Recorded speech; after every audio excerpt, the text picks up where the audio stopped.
오늘은 고린도전서 7장 22절의 말씀을 통해서 제목을 또 이렇게 정해놨습니다. 이제 그 절에 있는 내용의 말씀인데요. 주께 속한 자유인으로 선택하는 삶. 이런 제목을 좀 정해서 말씀을 전하고자 합니다. 이제 7장 22절을 보게 되어지면 이제 진짜 종이 있었단 말이죠. 사도 바울이 있었을 때도 이제 로마가 다스리고 있는 그런 때니까 이제 그 당시에는 종이 얼마나 많은지 모릅니다. 물론 종도 있었고 노예도 있었겠죠. 근데 실제 이제 종이 있었는데 그러한 종이 어떻게 이제 복음을 들어서 그리스도를 영접하겠단 말입니다. 믿게 되었습니다. 그래서 주 안에서 부르심을 받은 그러한 실제적인 종이라 할지라도 이런 사람은 주님께 속한 자유인이다라고 이야기합니다. 물론 현실은 종이지만 우리 주님을 통해서는 자유인이 되었다라고 말씀을 하고 있는 것입니다. 그러니까 현실과 또 영적인 그 부분하고 이제 다른 면이 되겠죠. 근데 이제 종이 아니라 실제 이제 어떤 사람은 자유인이라고 이야기하고 있는데 자유롭게 살아가는 그런 사람이 예수 그리스도를 영접해서 그 사람도 이제 부름을 받았단 말입니다. 그러나 그런 사람은 자유인이지만 그리스도 안에서는 종이다라고 이야기하고 있죠. 그러니까 실제 종이었던 사람이 이제 부르심을 받았다라고 하더라도 그 사람도 역시 주님 안에서는 그리스도의 종이다라고 하는 거죠. 그러니까 어떤 사람이든 신분 여하에 상관없이 예수 그리스도를 믿으면 다 그리스도의 종이다라고 이야기합니다. 현실은 종이든 어떤 자유로운 사람이든 간에 그런 현실에 매여져 있는 게 아니라 그런 현실이라 할지라도 다 주님 안에서는 자유인이다라고 말씀을 하고 있습니다.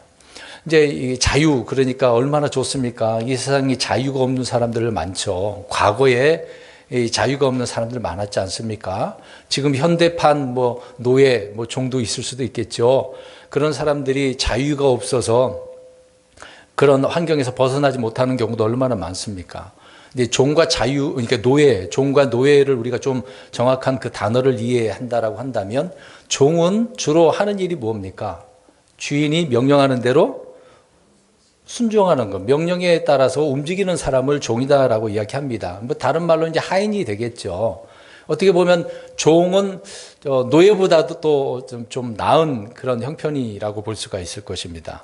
이제 그 정도로 우리가 종이라고 생각을 하는데, 근데 이 종을 우리는 또 잘못 오해를 하는 경우가 많습니다. 이 종을 노예라고 생각하는 경우가 많거든요. 그렇지 않은 부분을 우리가 잘 이해를 했으면 좋을 것 같고, 노예라고 하는 것은 모든 소유권이 다른 사람에게 박탈당하는 그 사람 남의 소유물이 되는 것을 이야기합니다. 내 몸뿐만 아니라 내가 가지고 있는 것뿐만 아니라 모든 권리도 다 그 소유권이 빼앗겨버린 그런 상태에 있는 사람을 노예라라고 이야기를 하고 있는 것입니다. 그러니까 근데 식민지 그런 나라 같은 경우에도 그 식민지 그 나라를 지배하는 나라의 모든 것이 다 가게 되지 않겠습니까? 그래서 그 나라를 지배하는 그 나라가 모든 소유권을 가지고 있기 때문에 그런 면에서 이제 식민지 노예다라고 할 수가 있겠죠. 그리고 또 스스로 인간의 그 존엄성을 다 버려가면서까지 어떤 목적에 의해서 매여져 있는 사람, 예를 들어서 이제 물질 노예라고 할 수가 있겠죠. 재물의 노예라고 할 수 있을 것입니다. 이제 돈에 의해서 살아가는 모든 인생을 다 포기하고 돈만 생각하는 사람 있지 않겠습니까? 이제 그런 사람들은 재물의 노예다라고 이야기를 하고 있는 거죠. 이런 면에서 노예라고 표현을 하고 있는 것입니다. 그러니까 종과 노예를 비교하면 어느 부분이 더 나았습니까? 종이 더 낫겠죠. 그러면 이 종에 대해서 종은 자유가 있을까 없을까라고 하는 부분을 우리가 좀 살펴보려고 합니다. 오늘 고린도전서 7장 22절에도 보면 분명히 말씀을 하고 있잖아요. 실제 종이지만 부름을 받았어요. 그러나 이 사람에게는 어떤 뭐가 있다고 이야기합니까? 주께 속한 자유가 있다라고 이야기합니다. 뭔가 아주 귀한 자유가 붙어 있는 거죠. 종이긴 합니다만은 이 사람이 내가 자유를 얻을 수 있는 선택권이 있다는 얘기입니까? 없다는 얘기입니까? 있다는 얘기잖아요. 근데 반면에 노예는 어떻습니까? 그런 선택권까지라도 없는 게 노예다라고 하는 부분입니다. 그래서 오늘 이 이제 종 노예 이야기를 좀 하면서 오늘 이제 제목을 이제 자유 자유인으로 선택하는 삶을 좀 말씀을 드리려고 하는 것인데, 우리는 선택을 하고 살아가는지 아니면 못하고 살아가는지, 아니면 내게 선택권이 주어졌음에도 불구하고 그 선택이라고 하는 자유라고 하는 것을 누리지 못하고 있는 그 부분을 우리가 좀 말씀을 통해서 분별을 했으면 좋겠다라고 하는 생각이 듭니다. 그러니까 이제 7장 22절을 보았습니다만은 고린도전서 8장 9절에도 보면은 다만 너희의 이 자유가 약한 자들에게 결코 걸림돌이 되지 않도록 조심하라라는 말씀도 있습니다. 그러니까 자유를 얻었습니다만은 약한 사람들이 있어요. 그러니까 예를 들어서 금방 말한 뭐 노예로서 있는 사람, 종으로서 있는 사람들은 어떤 제약이 있기 때문에, 근데 이런 연약한 사람들에게 걸림돌이 되지 않기 위해서 내게 주어진 자유라 하더라도 주의하게 되어져야 되고 이 자유를 잘 선택해야 된다라고 하는 말씀을 알 수가 있습니다. 그래서 이 잘 선택함으로 인해서 걸림돌이 다른 사람들에게, 연약한 사람들에게 되지 않아야 된다라고 하는 말씀이 되겠죠. 그러니까 이 자유를 잘 누리고 살으라, 이제 그런 얘기입니다. 그러니까 주 안에서 주어진 이 자유라 하더라도 이 자유를 어떻게 누리며 살아야 되느냐. 그래서 사도 바울은 고린도 교회에 이런 이야기를 쭉 설명을 하고 있습니다. 실제 그 당시에도 물론 이제 고린도 지역이 어떻게 보면 지금으로 표현한다면 터키 지역 아닙니까? 전 유럽이 다스리고 있었을 그때를 우리가 생각해 보면 로마가 얼마나 많은 나라를 점령하였습니까? 이제 그럴 때 많은 종과 노예들이 있었잖아요. 그런 형편이었음에도 불구하고 주님을 통해서, 말씀을 통해서 자유를 얻게 되었으니 진정한 자유가 무엇인지를 알라, 깨달으라 라고 하는 그런 말씀들이 될 것입니다. 자, 이런 맥락에서 말씀을 오늘 잘 들으시길 바라고, 오늘 제가 왜 이런 말씀을 드리는지 이해를 하셔야 돼요. 뒤에서 더 자세하게 말씀을 드리도록 하겠습니다. 요한복음 8장 34절 보게 되어지면 후반절에 보니까 누구든지 죄를 짓는 자는 죄의 종이니라 라는 말씀을 하고 있습니다. 제가 얼마 전에 종은 자유가 없다라고 하는 그런 내용의 말씀을 드렸습니다. 근데 우리가 종으로서 자유가 없을까? 선택권이 없을까? 이제 그런 질문을 우리가 할 수 있잖아요. 예전 설교에 있어서는 어떤 사람이 죄의 종이 됐고 그 죄의 종이 된 사람은 그 죄의 질질을 끌려다기 때문에 또 마귀에 의해서 살아가기 때문에 어떤 뭐 자유도 없고 그렇게 살아갈 수밖에 없는 이제 그런 면에서 이제 말씀을 드렸는데, 오늘 이제 8장 34절에 금방 말씀드린 것처럼 죄를 짓는 자는 죄의 종이라고 이야기합니다. 그럼 반대로 죄를 안 지으면 죄의 종이 아니라는 얘기잖아요. 그러면은 누구든지 간에 내가 죄를 지을 수 있고 안 지을 수 있는 뭐가 있는 거예요? 자유와 선택이 있는 거죠. 그러면 그 부분에 대해서 누가 책임을 져야 됩니까? 자기가 져야 되는 거죠. 내가 내 자유를 통해서 내가 그 자유를 가지고 선택할 수 있다라고 하는 부분 아니겠습니까? 그런데 죄인들은 죄의 노예가 아니라 죄의 종이다라고 바울은 주님께서 요한복음 8장에서 말씀을 하고 있는 것이죠. 예수님께서 직접 그렇게 말씀하신 바의 말씀인 것입니다. 그러니까 죄를 지으면 죄의 종이다. 안 지으면 죄의 종이 아니라는 얘기겠죠. 그러니까 첫 번째로 말씀드리고자 싶은 것은 이 부분에 대해서요. 그러니까 지금부터 말씀을 드리는 부분은 종에 대한 이야기를 좀 하려고 합니다. 이 종은 과연 성경이 또 말하는 그런 종이 어떤 종인가? 세상의 단어로 이제 구분을 해서 우리가 보지 말자는 얘기죠. 종이라고 하는 것은 앞에서 말씀드린 것처럼 자유의지가 있습니다. 자유의지가 있어서 선택할 수가 있는 거죠. 근데 반면에 노예는 어떻습니까? 자유의지가 없어요. 그래서 선택권도 전혀 없는 것이 노예인 것이죠. 다 같이 로마서 6장 16절 가서 보시겠습니다. 분명히 종은 자유가 있습니다. 그 자유로 선택을 잘해야 죄의 종이 안 되는 것인데, 근데 많은 사람들이 죄의 종이 되고 싶어서 그 자유에 대한 선택을 올바르게 하지 못한다라는 것을 알 수가 있습니다. 로마서 6장 16절입니다. 계속 펴놓고 계십시오. 6장 16절 시작. 너희가 어떤 사람에게 너희 자신을 종으로 내어 주어 순종하면 너희가 순종하는 그 사람의 종이 되는 줄을 너희가 알지 못하느냐. 혹은 죄의 종으로 사망에 이르고 혹은 순종의 종으로 의에 이르느니라. 아멘. 이 구절을 잘 보시기 바랍니다. 이제 어떤 사람이 있어요. 그 어떤 사람이 어떤 사람에게, 너희가 그랬잖아요. 이제 믿는 자라고 할 수 있겠습니다만은, 내가 어떤 사람에게 나 자신을 뭘로 내주어요?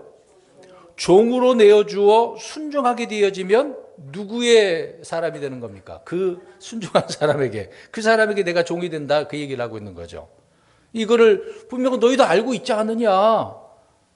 저 사람에게 너가 순종하면 그 사람의 종이 된다? 그 얘기를 지금 하고 있는 거잖아요. 그래서 뒤에 구절에 우리가 보면 죄의 종으로 사망에 이르고, 그러면 죄의 종이 됐어. 내가 죄를 선택했단 말입니다. 그럼 죄의 종이 되는 거죠. 그럼 이 죄의 종이 되면 뭐에 이른다? 사망. 죄의 삭은 사망이라고 해서 죄의 종이 내가 그걸 선택했기 때문에 사망에 이른다라고 말씀을 하고 있는 겁니다.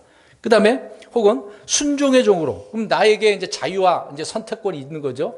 그 자유에 대한 선택을 순종을 한 거예요. 순종을 잘했어. 어떤 사람뿐만 아니라 이거를 다른, 우리는 주님께, 그리스도께 순종하는 거잖아요. 그러면 우리는 무엇에 이른다? 의에 이른다라는 말씀을 하고 있습니다. 사망에 이를 것이냐, 의에 이를 것이냐. 그러니까 내게 주어진 자유와 이 선택을 잘해야 된다는 얘기죠. 분명히 종은 누구나 선택할 수 있어요. 자유가 있어요. 노예가 아니란 말입니다. 그러니까 이 말씀에 따라서 분명히 죄의 종은 자신의 의지로 자신을 죄에게 내주어서 순종한 것이다 라고 이야기하고 있는 겁니다. 그래서 누군가에게 종이 되는 것은 자신의 자유의지가 있기 때문에 그러는 거죠. 자유의지. 예전에 제가 장로교 신학생 때 신학교를 가게 되니까, 물론 가기 전에도 목사님이 많은 그런 부분으로 설교를 한 바가 있습니다만은 이 자유의지를 얼마나 많은 부분에 있어서 설교를 하는지 모릅니다. 신학교 가면은요, 이 부분을 굉장히 많이 다룹니다. 책도요, 자유의지라고 하는 책이 있는데 이렇게 두꺼워요. 이 많은 분량. 사실 지금에 보면은 아무것도 아니거든요. 근데 그 자유의지에 대해서 얼마나 많은 부분을 다루고 있는가를 알 수가 있습니다. 그러니까 이것이 사람들에게는 굉장히 궁금하거든요. 어디까지 내가 이 자유를 누리고 이 자유를 잘 선택을 해서 살아가야 되냐라고 이야기하고 있는 거거든요. 근데 그 자유의지의 문제가 바로 이 종에게 있다는 것을 말하고 있는 것인데, 그러니까 성경은 누구의 종이 될 것인지 각자 선택한 그 선택의 결과다라고 이야기합니다. 저와 여러분들도 선택을 한 것이죠. 또 앞으로도 얼마나 많은 것이 우리에게 선택이 주어져서 할지 모릅니다만은, 그러니까 누구의 종이 될 것인지 각자 선택해야 된다. 그에 따른 선택의 결과다라고 이야기를 하고 있는 것입니다. 자, 그럼 여기 계신 분들은 선택을 어떤 선택하신 거예요? 누구를 선택한 거죠? 주 예수 그리스도를 선택하셨기 때문에 의에 이르게 되어진 바가 있는 거죠. 그래서 우리는 그리스도의 종이 되었다라고 이야기를 하고 있는 것입니다. 이런 면에 있어서 얼마나 감사한지 모릅니다. 그러니까 저희 여러분들이 각자의 선택이 잘 된 거예요, 못 된 거예요? 잘 된 거잖아요. 그리스도를 선택하는 게 얼마나 잘 된 겁니까?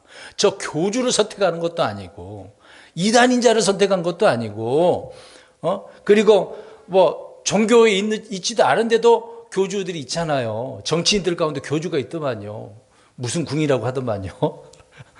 그런 사람을 선택하는 사람이 있고, 거기에다가 뭘 갖다 바치면 또 부자 된다고 하는. 이 평택 그 경찰서에 가잖아요. 경찰서 바로 옆에 그걸 추종하는 그 건물이 사무실이 하나 있어요. 거기다 써놨어. 갈 때마다 보긴 합니다. 보고 싶지는 않는데 눈에 보여요.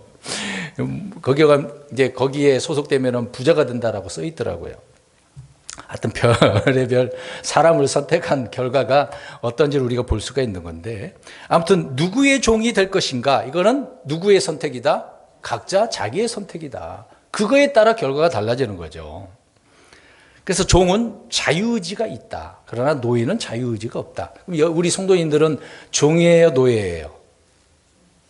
종이죠. 우리는 그리스도의 종이지 않았습니까? 사람의 종은 아니잖아요. 두 번째로 이 부분에 대해서 이제 종에 대한 이야기를 더 말씀드리겠습니다. 종은 어느 사람에게 이제 순종하게 되어질 때 싹스를 받아야 안 받아요. 우리 조선시대 때도 종이 있지 않습니까? 싹스를 받고 일하는 사람이 있잖아요. 성경에도 그런 부분이 있죠. 그러니까 종은 싹스를 받고 일을 하는 사람을 말하고 있는 겁니다. 그러나 노예는 어떨까요? 일에 대한 싹스이 없어요.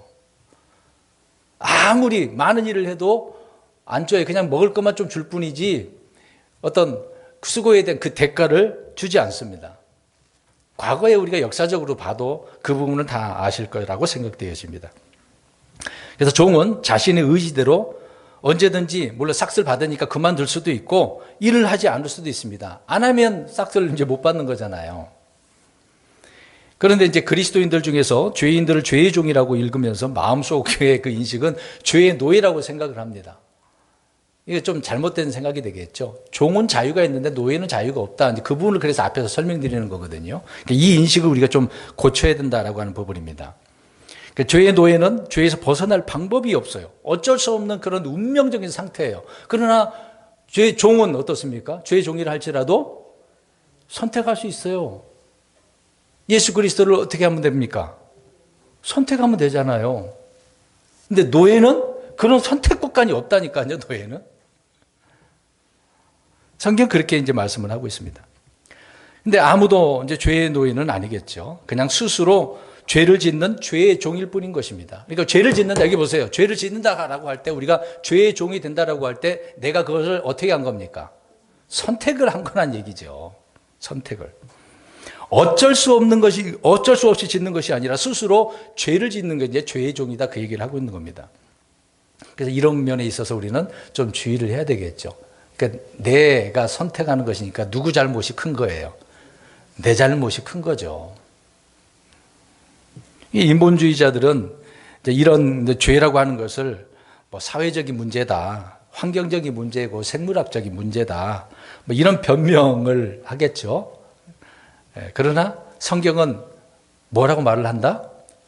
각자 선택한 결과다라고 이야기하고 있는 거예요. 다른 문제가 아니에요. 사회적, 환경적 문제가 아니란 말입니다. 잘못된 그런 신학을 하는 부분이 있어요. 원죄론 같은 경우에. 그러니까 제가 장로교 신학 공부할 때 가장 이해가 안 되는 게 칼빈주의를 공부 얼마나 많이 했는지 모릅니다. 자유의지에 대해서, 원죄에 대해서 굉장히 많이 다루거든요.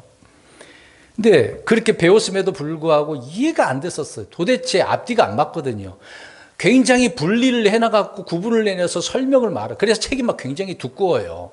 근데 결론에 가서 보면은 뭐다라고 답이 나와야 되는데 이런 답이 안 나온 현실을 볼 때 너무 답답했던 것이거든요.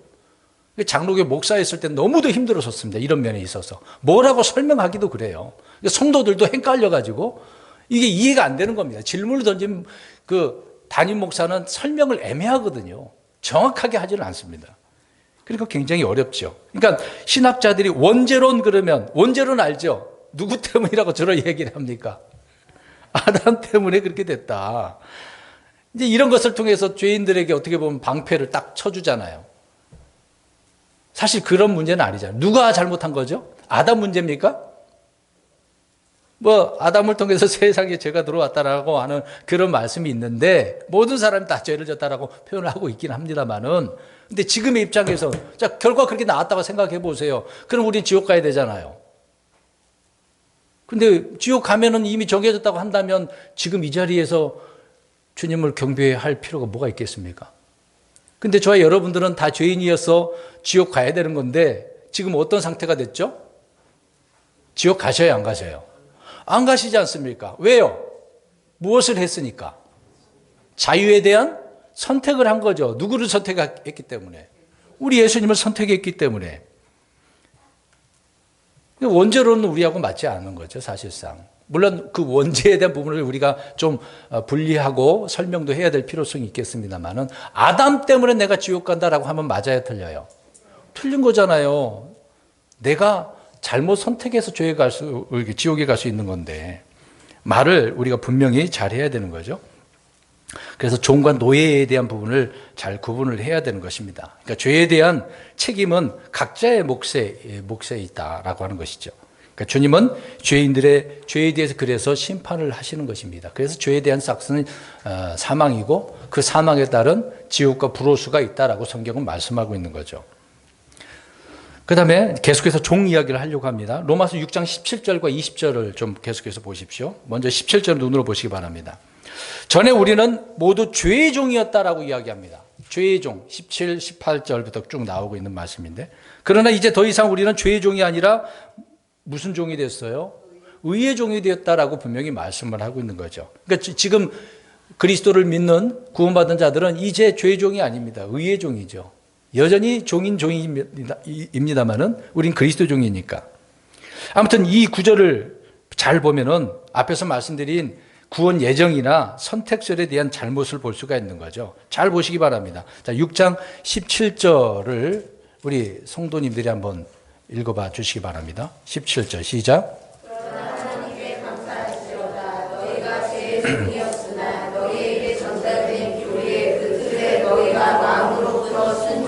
잘 보세요. 우리 감사하래요. 감사하래요. 너희가 원래는 어떤 자였대요? 죄의 종이었어요. 왜? 내가 그것을 어떻게 했으니까? 선택했으니까. 근데 이제는 전달된 교리의 틀, 이제 복음을 받았어. 예수 그리스도를 믿으면 구원받는데요. 딱 들었어. 그걸 받아들였어. 입으로 순종했어. 마음으로 믿었어. 이제 마음으로 순종했다가 나오죠. 그래서 18절에 읽어봅니다. 이로써 시작. 우리는 죄에서 해방되었습니다. 이제는 의의 종이 됐어요. 이건 감사한 일이죠. 이건 영적인 부분 아닙니까? 정말 감사한 일이죠. 우리는 의의 종이 됐다. 이 말씀을 보게 되어지면 구원 예정, 선택은 잘못된 거죠. 무조건적 선택? 이건 옳지 않습니다. 이미 정해진 건 아니잖아요. 복음을 들었을 때 마음으로부터 어떻게 해야 돼요? 여기 써 있잖아요. 17절 그 부분에. 순종. 믿고 순종하는 거죠. 사실이구나. 받아들여야 되는구나. 예수 그리스도를. 순종한다는 말은 예수 그리스도를 내가 어떻게 했다는 얘기예요? 선택했다. 내게 주어진 자유에 대한 선택을 했다. 그 얘기를 말하고 있는 것입니다. 분명히 이 부분을 우리가 이해를 해야 되겠죠. 그러니까 죄인들은 누구든지 복음을 듣고 주 예수 그리스도를 믿을 수 있는 자유의지와 선택과 결정을 할 수 있는 그 권한이 있는 거죠. 이게 내게 주어진 권한인데 이 권한을 잘 활용을 해야 되는데 사람들은 이런 권한을 있는지도 모르고 있는 거죠. 여전히 무엇을 선택하고 있으니까. 죄라고 하는 것을 선택하니까. 그래서 죄의 종으로 살아가는 사람들이 얼마나 많습니까? 그러니까 이런 부분이 있어서 물론 장로교 이야기에서 죄송한 이야기입니다만은 칼빈주의의 이제 교리가 너무 잘못된 게 많기 때문에 그렇습니다. 그러니까 칼빈주의는 사람들을 죄의 종으로 만드는 게 아니라 뭐로 만들고 있는 거예요? 앞에서 다 설명드렸는데 종 말고 노예로 만들고 있는 거예요. 다시 말씀드립니다. 노예는 권한이 있어요? 없다고요. 모든 그 권리를 박탈당한 거란 말입니다. 빼앗겼단 말입니다. 칼빈주의는 지금 많은 사람들을 노예로 보고 있는 거죠. 근데 성경은 노예가 아니라고 이야기합니다. 자유가 있는 죄의 종이라고 이야기하고 있는 거죠. 아직까지는 자유가 있어요. 선택할 수 있는 결정권이 있다라고 성경 말씀하고 있는 거죠. 만약 각 개개인에게 이런 자유의지와 선택과 그런 결정권이 없다라고 한다면 어떤 죄인도 믿지 않았던 그 죄로 인해서 책임이나 불신, 죄의 싹슨 사망이다라고 할 때 그런 심판을 받을 수 있겠습니까? 노예에게는 그런 것이 어디 있겠어요? 만약에 노예에게 이 문제를 삼다한다면 누구에게 책임을 돌려야 됩니까? 노예의 주인에게 책임을 돌려야 되는 거잖아요. 근데 죄의 종은 누구에게 책임을 돌려야 됩니까? 자기 당사자가 되겠죠. 어떤 죄인이라도 복음을 듣고 죄인을 시인하고 회개하고 돌이켜서 주 예수 그리스도를 믿을 수 있는 선택과 자유의지, 이런 결정권이 있다라고 말씀을 하고 있는 것입니다. 그래서 이것은 선택과 의지의 결정에 관한 문제다라고 이야기를 하고 있는 거죠. 그래서 좀 감사하셔야 돼요. 노예가 아닌 것을 감사하셔야 돼요. 비록 우리는 이제는 죄의 종이 아니라 의의 종으로서 그리스도의 종으로서 살고 있지만 여전히 그래도 우리는 자유에 대한 뭐가 있어요? 선택과 결정권이 있는 거죠. 구원받았음에도 여전히 삶에서 많은 부분을 선택합니까? 안 합니까? 하고 있잖아요. 이 부분을 좀 이해를 했으면 좋겠습니다.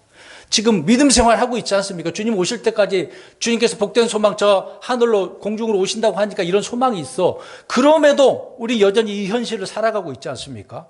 현실을 살아가고 있는데 여전히 선택할 것들이 얼마나 많은데요. 매일매일 있지 않습니까? 내가 많은 부분에 있어서 선택하고 있는데요. 이제 그 선택을 어떻게 하자는 거예요? 쉽게 얘기해 잘하자. 말씀에 따라 우리가 선택을 잘하자, 그 얘기를 하고 있는 것이죠. 그 다음에 네 번째로 계속해서 이제 종 이야기를 하고 있는 겁니다. 구원받은 후에 그래서 우리는 죄의 종이 아니라 의의 종이 되었다라고 분명히 말씀을 오늘 6장 18절 보십시오. 로마서 6장 18절. 그러니까 이로써 죄로부터 해방되어 의의 종이 되었다. 앞에서 다 말씀드린 내용이죠. 그러니까 자발적으로 이제 우리는 의에 순종하게 된 것을 이야기하고 있는 겁니다. 자발적. 강제가 아니에요. 주님은 많은 사람들에게 강압적으로 뭘 한 적이 없어요. 너희들이 선택해라 라고 말씀하고 있어요. 그러니까 올바른 선택할 수 있도록 말씀을 주셨고 기준을 주신 거예요. 지금 올바른 선택하라고 뭘 주시고 있는 거죠? 뭘 주셨죠? 우리에게. 성경을 주셨잖아요. 이 진리의 말씀 더 이상 뭐 추가할 필요도 없어요. 이것이면 다 되는 거야. 이 말씀에 따라서 선택 잘하면 되는 거예요. 이걸 주신 거예요. 다른 거 주지 않았습니다. 그래서 자발적으로 의에 순종하라고 말씀을 하고 있는 거죠.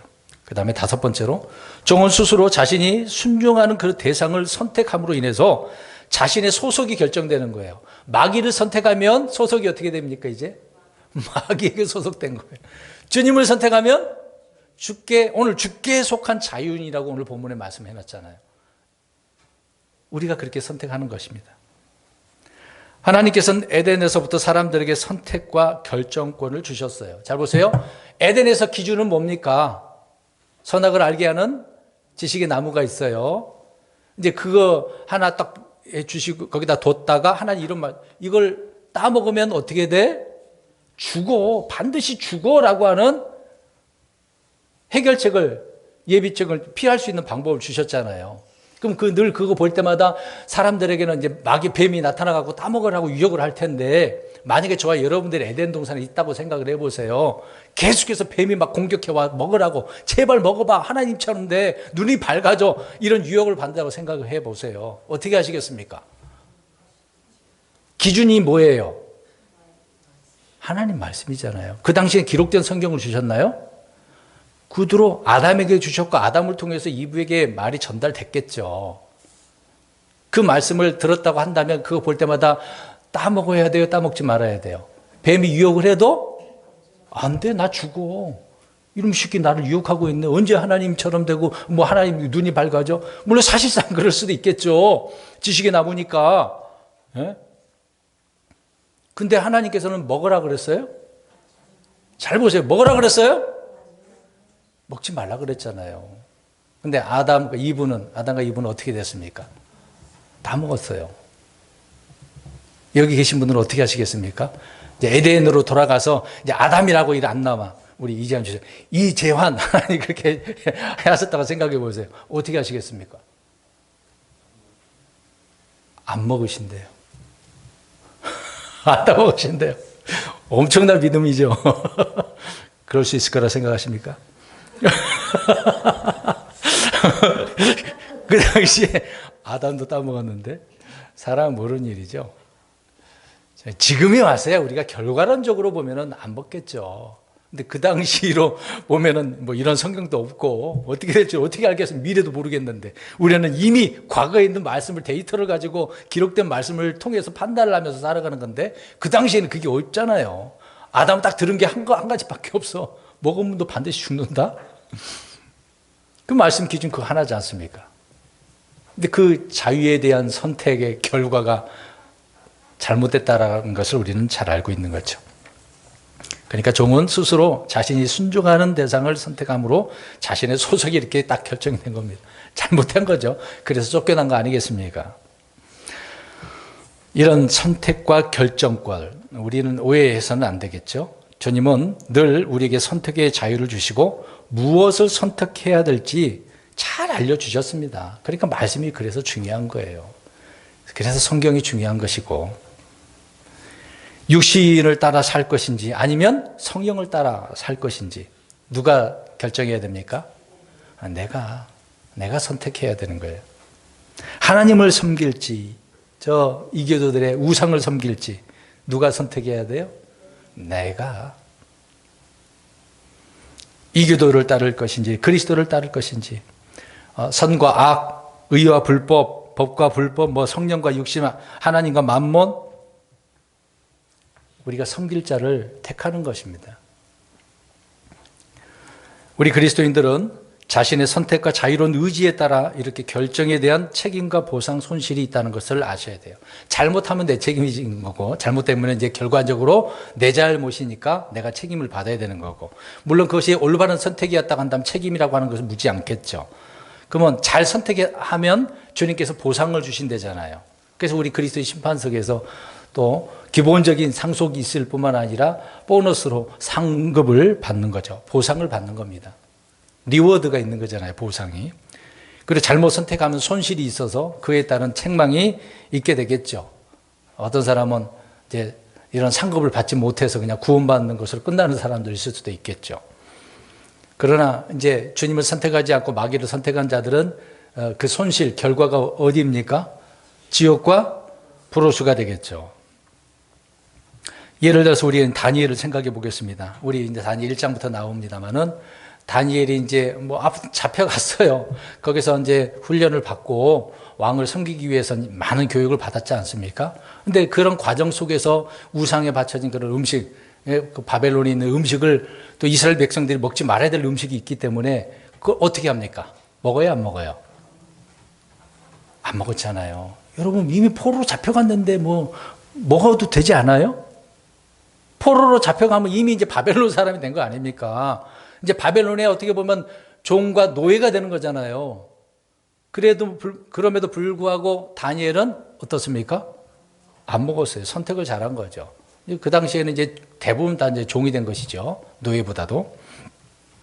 올바른 선택과 결정을 다니엘이 내렸고, 다니엘 세 친구도 마찬가지입니다.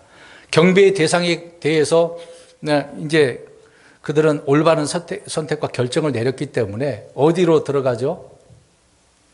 이들은 풀무불에 던져지. 나중에 이제 다니엘도 시험 받아서 또 이제 사자굴에 들어가는 면도 있습니다만은, 아무튼 이들은 올바른 선택을 했기 때문에 죽음이 있는 그런 상황에서도 죽음을 면하게 되어지는 영광스러운 그 면을 우리가 보게 되지 않습니까? 자, 이런 자들에게 있어서 믿음에 대한 뭐가 있어요? 보상이 있거든요. 그러니까 선택을 잘 하셔야 되겠죠. 속으로, 아니 말로 해봅시다. 선택을 잘하자. 선택을 잘해야 돼요. 우리는 이미 주님을 선택했지만 계속해서 믿음의 삶을 살기 위해서도 선택을 잘해야 되는 거거든요. 여전히 이 몸, 육신이 아직 구원받지 못했기 때문에 육신 죄에다가 내 몸을 내어줄 수 있잖아요. 불의의 도구로 쓰임받을 수 있지 않겠습니까? 불의의 도구로 쓰임받지 않기 위해서 선택을 잘해야죠. 의의 도구로 쓰임받기를 우리는 늘 기도하고 그렇게 순종하면서 살아가야 되는 것 아니겠습니까? 그리고 여섯 번째로, 그리스도의 종, 하나님의 종이라고 하는 것은 자신이 주로 섬기고 따를 자를 그렇게 선택하는 것을 말하고 있는 거죠. 그러니까 성경을 보면 노예에 대한 얘기가 잘 안 나옵니다. 종에 대한 이야기가 많이 나오고 있는 거죠. 근데 자신을 어떤 사람은, 그리스도인들도 이런 표현도 하면 난 그리스도 노예가 될 거야 라고 하는 분도 있어요. 근데 올바른 말일까요? 우리 그리스도의 종은 맞지만 노예는 아니죠. 그건 잘못된 말이죠. 자, 여기까지. 아무튼 종은 자유가 있다 없다. 선택할 수 있다 없다. 있다는 거예요. 믿지 않는 죄의 종이라 할지라도 선택할 수 있는 기회는 아직도 있으니까. 자, 이번에는 우리 예수님에 대한 이야기를 해보겠습니다. 그러면 이런 질문들이 많이 있을 거 아니에요. 이제 지금 우리 인간들은, 사람들은 늘 이 죄라고 하는 것에 노출되어져 있잖아요. 이 육신의 몸을 입고 살고 있기 때문에. 그럼 우리 예수님도 죄를 지었을까, 안 지었을까? 고민되죠, 막. 성경을 모르면 막 이런 부분이 고민돼요. 네. 첫 번째로, 질문을 던져보겠습니다. 많은 분들이 이렇게 예수님과 죄에 대해서 질문을 이렇게 하는데, 예수님은 죄가 없는 분이신가?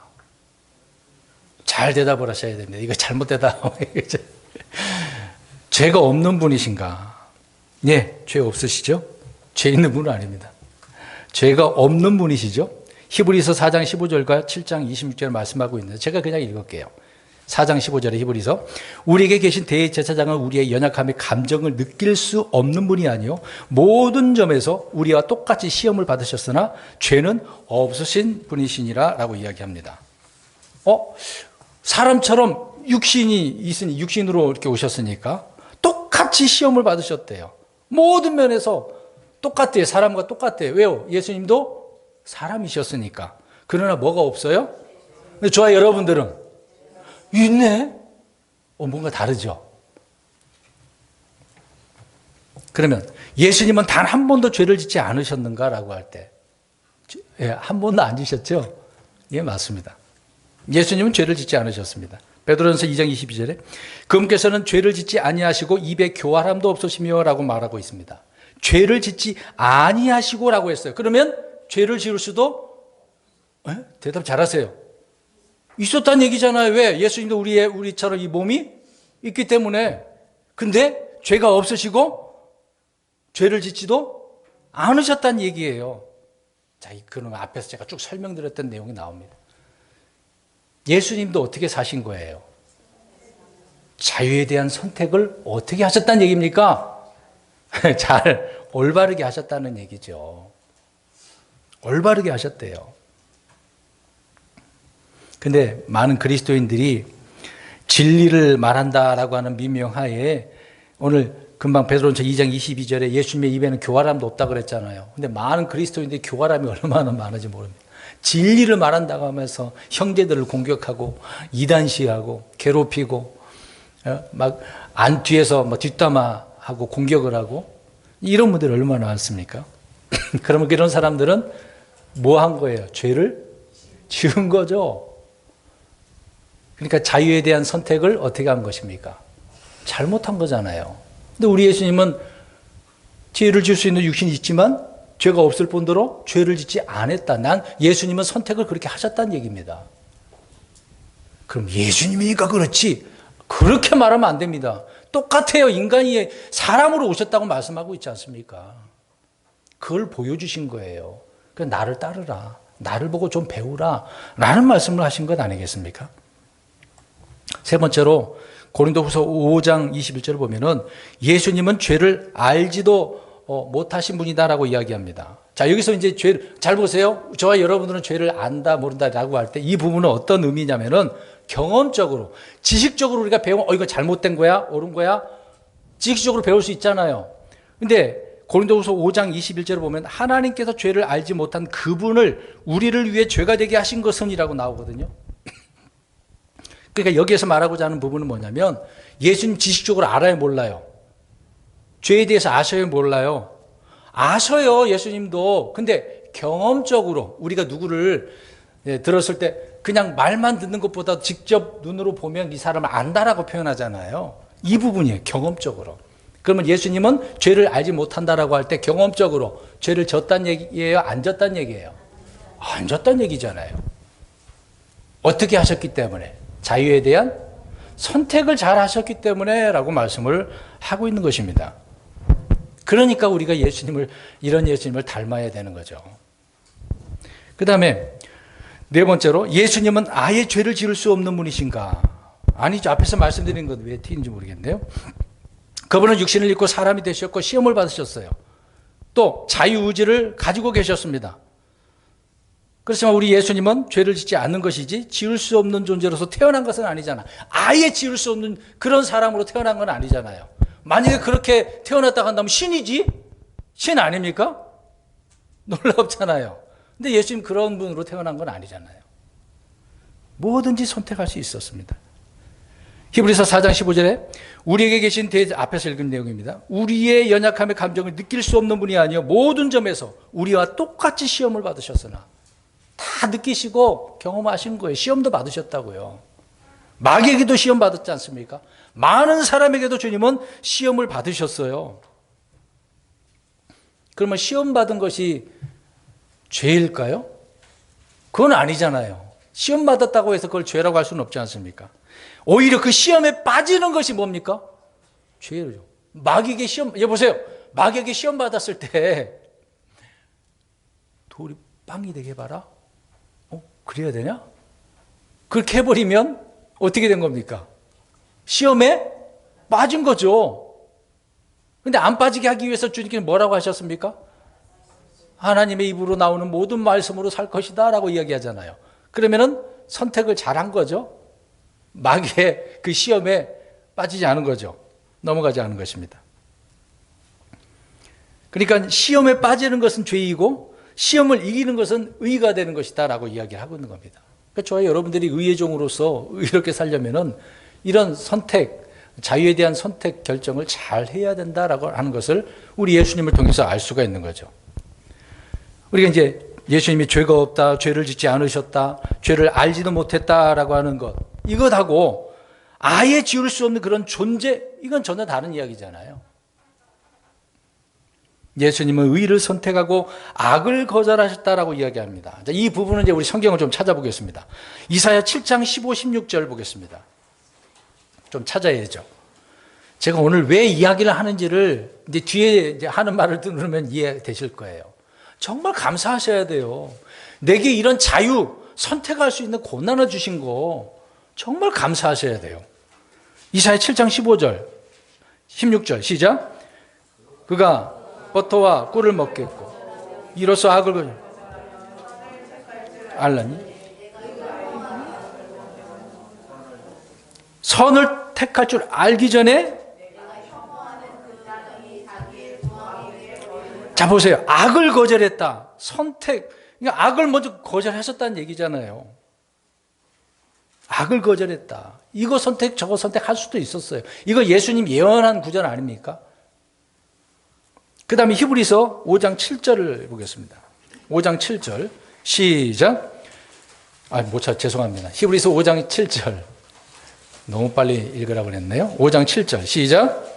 께서는 친히 육체로 거하시던 때에 자기를 사망으로부터 구원할 수 있는 분께 강렬한 부르짖음과 눈물로 기도와 간구를 드리셨고 친히 두려워하셨으므로 하나님께서 그 말을 들으셨느니라. 자 보세요. 육체로 거하시던 때에 사람이 되셨으니까 사망으로부터 이제 죽기 전이잖아요. 십자가를 통해서 죽으셔야 되잖아요. 사망으로부터 구원할 수 있는 분께 어떻게 하셨대요? 여기 중요한 부분입니다. 부르짖음과 기도와 간구 하나님께 그렇게 했대요. 그러니까 올바른 선택하기 위해서 주님은 어떻게 하신 거예요? 하나님께 기도하셨대잖아요. 바른 것을 선택해. 이거를 이겨내게 해달라고. 내 육신으로는 안 되잖아요. 올바른 결정을 해서 아버지의 뜻을 이루기 위해서 강렬한 부르짖음이라고 하잖아요. 눈물로써 기도하셨대잖아요. 그 눈물을 어떻게 표현합니까? 겟세마네 동산에서 땀방울이 눈물도 흘리시고 땀방울이 이제 핏방울처럼 이야기하고 있는 거죠. 눈물, 핏방울, 땀방울이 그 정도라면 얼마나 강렬하게 기도하셨다는 얘기입니까? 그러니까 선택을, 올바른 선택을 하기 위해서 주님은 이렇게 하셨대요. 그러면 저와 여러분들 어떻습니까? 자유에 대한 선택을 너무 편하게 하시는 거 아닙니까? 우습게 생각하고 있지 않나요? 내게 주어진 이런 권한을 어떻게 가볍게 생각하십니까? 내가 죄를 짓느냐, 그러니까 죄의 종이 되느냐, 의의 종이 되느냐, 굉장히 중요한 순간이라고 보신다고 한다면 이걸 우습게 생각하고 넘어갈 일이냐고요. 어떻게 생각하십니까? 우리 예수님처럼 어떻게 하셔야 돼요? 몸부림쳐야죠. 주님, 정말 바른 선택을 할 수 있도록 나를 도와주세요. 힘을 주세요. 용기를 주세요. 말씀을 주세요. 어느 순간 급박한 상황이라도 말씀을 주셔서 올바른 판단하게 해주세요. 이런 강렬한 부르짖음이 있어야 되는 거 아니겠습니까? 히브리서 5장 8절에도 그분께서 아들이실지라도 친히 고난받으신 일들로 말미암아 순종하기를 배우사라고 이야기합니다. 자, 고난받으신 그 일 때문에 순종하기를 배우사. 우리 예수님도 배우셨어요. 배워서 선택하신 것입니다. 배워서. 배우지 않고서 뭐 어떻게 선택할 줄 알겠습니까? 배웠으니까 선택하는. 그러니까 기록된 말씀을 통해서 우리가 배웠다고 한다면 바른 선택을 하는 거죠. 배워서 하는 거예요. 배워서. 그냥 깨달아지는 게 아니란 말입니다. 주님께서도 지금도 많은 부분에서 알고 계시지만은 계속해서 배워서 선택했다고 하는 거잖아요. 순종하기를 배웠다. 여러분 이렇게 사셔야죠. 목사님, 우리가 어떻게 예수님처럼 살아요? 그런 말씀 마시라고. 예수님도 우리랑 똑같은 육신을 입고 오셨다니까요. 모든 성경 다 똑같아요. 감정도 느끼셨어요. 아프시면 아프다고 하셨잖아요. 여러분, 여기에 너무 아프다 그런 말 없다고 예수님 안 아프셨겠어요? 십자가에 이제 못 박힐 때 한번 생각을 해보세요. 어떻습니까? 못 박힐 때 박아, 괜찮아, 박아 이러셨겠어요? 못 박으면 어떡해요? 해요? 안 박혀서 모르신가 보네요. 자, 옆사람 한번 찔러보세요. 손가락 옆구리를. 그 정도는 아무것도 아니죠. 못이 박힌다고 생각을 해보세요, 여러분. 내 안에 여기 뼈를 뚫고 들어가는 거잖아요. 얼마나 아프겠습니까? 근데 주님은 그런 고난을 이겨내기 위해서 배워서, 순종하기를 배워서 선택하셨다 이야기하지 않습니까? 또 다섯 번째로 예수님 안에는 죄가 없다. 뭐 앞에서 이야기하는 것이니까. 요한일서 3장 5절에 그분께서 우리 죄들을 제거하려고 나타나신 것을 너희가 아는데 그분 안에는 죄가 없느니라. 죄를 지을 수도 있었지만 예수님 죄가 없어. 죄를 알지도 못해. 경험적으로 그렇게 진 적이 없어. 선택을 잘하셨기 때문에 라고 말하고 있습니다. 만약 예수님 죄를 지었다라고 생각해 보세요. 죄인이 죄인을 구원할 수 있습니까? 없는 거죠. 우리 주님은 죄인이 아니잖아요. 의인이시고 올바른 선택을 했기 때문에 그분께서 우리를 의의 종으로서 또 우리를 구원하시고 그런 사람을 만들어주신 거 아닙니까? 이렇게 우리 예수님도 자유에 대한 선택 결과로 배워서 순종하셨다라고 성경은 말씀하고 있습니다. 앞에서 말씀드린 첫 번째로 말씀드린 종도 자유에 대한 선택, 그 결정이 있었던 것처럼 우리 주님도 그러셨대요. 저와 여러분들도 그렇게 되셔야죠. 자, 마지막으로 시간이 갔지만 오늘 이런 성경 기준을 가지고 우리 그리스도인들은 살아가야 되고 많은 삶에 있어서 이런 자유에 대한 선택권이 있다고 할 때 이 선택권을 어떻게 해야 돼요? 누려야죠. 살아야죠. 에이, 나 상관없어. 에이, 저 사람들 뭐 뻔해. 그냥 그러지 마시고 내게 주어지는 권한을 누릴 줄 알아야 돼요. 그래서 이 말씀을 드린 이유가 뭐냐면 지금 총선이 있습니다. 저는 정치인은 아닙니다. 이 권리를 누리자라고 하는 부분을 말씀드렸던 것이거든요. 그제 사전 투표가 있었고 이번 주 수요일에는 이제 국회의원 22대 국회의원 총선 선거 날이 될 것입니다. 많은 사람들이 이제 선거를 잘해서 이제 그 투표 결과에 따라서 이제 드러나게 될 것인데 내가 선택한 사람이 되기도 하고 안 될 수도 있겠죠. 먼저는 이 투표를 우리가 내게 주어진 것을 우리가 해야 됩니다. 행사를 해야 됩니다. 근데 문제는 이제 뒷이야기를 하려고 그래요. 우리 그리스도인들도 죄송한 이야기입니다만 좌파도 있고 우파도 있어요. 우리나라로 표현하면 민주당도 있고 국민의힘도 있고. 근데 민주당 쪽에서는 자기들이 우파라고 할 수도 있겠죠. 주장하는 바가 또 다를 수도 있겠지만 아무튼 자, 이게 여기 계신 분들도 다를 수도 있어요. 그래서 내가 이분을 저분을 선택을 그러니까 성도들마다 다르게 했단 말입니다. 근데 뽑힐 수도 있고 안 뽑힐 수도 있어요. 그걸 인정해야 됩니까? 안 해야 됩니까? 해야 되죠. 근데 어떻습니까? 저 불신자들은 빼버리고 믿는 자들이 나는 이 사람을 선택했는데 이 사람이 안 됐어.